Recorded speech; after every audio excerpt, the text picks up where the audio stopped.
Assalamualaikum warahmatullahi wabarakatuh dan salam sejahtera. Jadi, saya Muhammad Faiz bin Muhammad Saididi Udenia.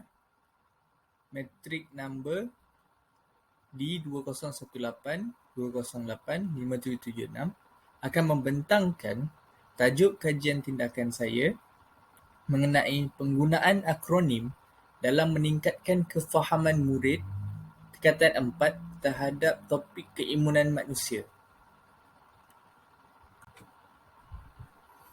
Okey, jadi berdasarkan pemerhatian awal yang dilakukan, pertama sekali, sikap murid yang pasif dan kurang berinteraksi bersama guru.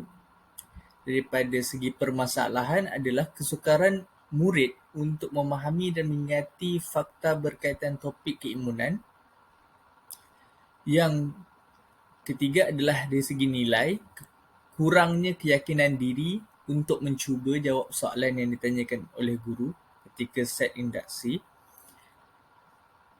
Dan akhir sekali adalah kemahiran, iaitu kemahiran mengenal pasti perbezaan sistem keimunan aktif dan pasif yang rendah daripada pelajar.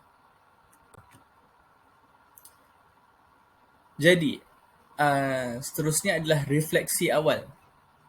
Refleksi awal ni yang pertama sekali kita pergi kepada simptom tadi, iaitu kesukaran murid untuk memahami dan mengingati fakta berkaitan topik keimunan, dan juga murid pasif dan tidak memberi respon terhadap pertanyaan guru ketika set induksi di dalam kelas, yang mana kelas dilakukan secara PDPR. Yang seterusnya adalah masalah, iaitu kekeliruan fakta berkenaan topik keimunan aktif dan pasif. Yang kedua adalah murid kerap melakukan kesilapan berkenaan dengan ciri-ciri dan fungsi keimunan pasif dan juga keimunan aktif semasa sesi soal jawab di dalam kelas. Jadi, cadangan penyelesaian adalah membina akronim yang sesuai dan mudah, dan juga saya memberikan penerangan semula tentang konsep topik keimunan.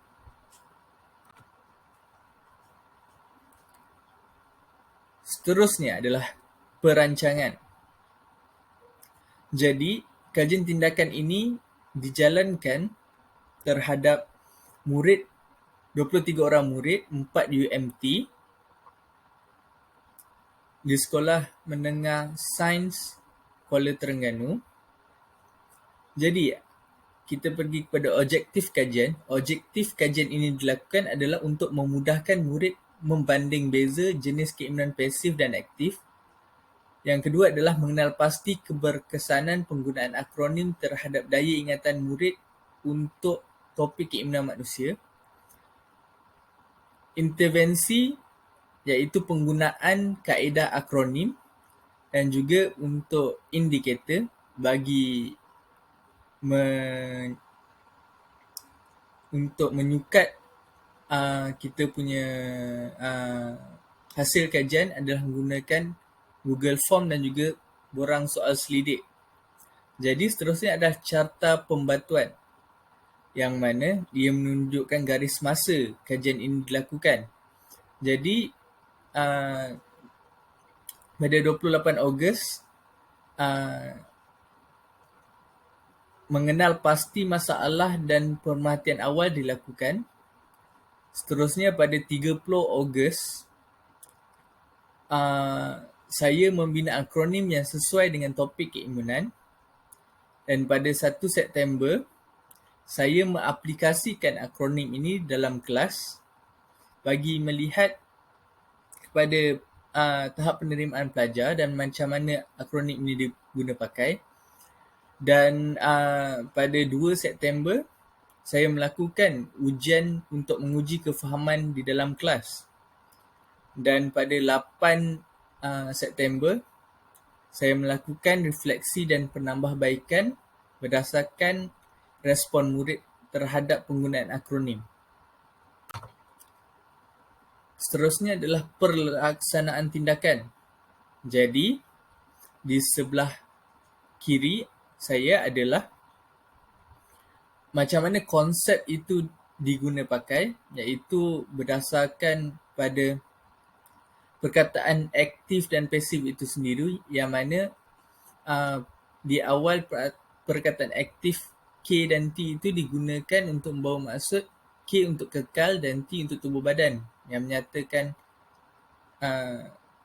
konsep dalam keimanan aktif, dan juga untuk keimanan pasif, S mewakili sementara dan juga sumber luar. Pelaksanaan tindakan yang dilakukan oleh saya, yang pertama sekali kenal pasti isu. Yang kedua, penggunaan akronim dalam PDPR. Selepas itu saya melakukan ujian pasca secara online. Lepas tu saya berdasarkan keputusan itu menentukan sama ada berjaya atau tidak berjaya. Jika berjaya, saya melakukan refleksi, dan juga jika tidak berjaya, refleksi dan penambahbaikan akan dilakukan. Yang seterusnya adalah pemerhatian semula. Selepas kajian ini dilakukan, isu berkaitan kekeliruan fakta dalam keimanan aktif dan pasif berjaya diatasi oleh murid. Murid mempunyai kaedah dan cara yang mudah untuk menghafal ciri yang terdapat dalam setiap jenis sistem keimanan, dan prestasi dan tahap kefahaman murid dalam topik keimanan berjaya ditingkatkan. Dan akhir sekali, untuk refleksi semula, untuk dari segi sikap murid yang daripada pasif menjadi aktif dan responsif terhadap pertanyaan guru berkenaan topik keimanan ini. Isu kekeliruan fakta tentang keimanan aktif dan pasif berjaya diatasi. Dan akhir sekali adalah objektif kajian berjaya dicapai berdasarkan keputusan dan juga respon hasil daripada ujian yang dilakukan ke atas pelajar tentang penggunaan akronim ini. Sekian, terima kasih.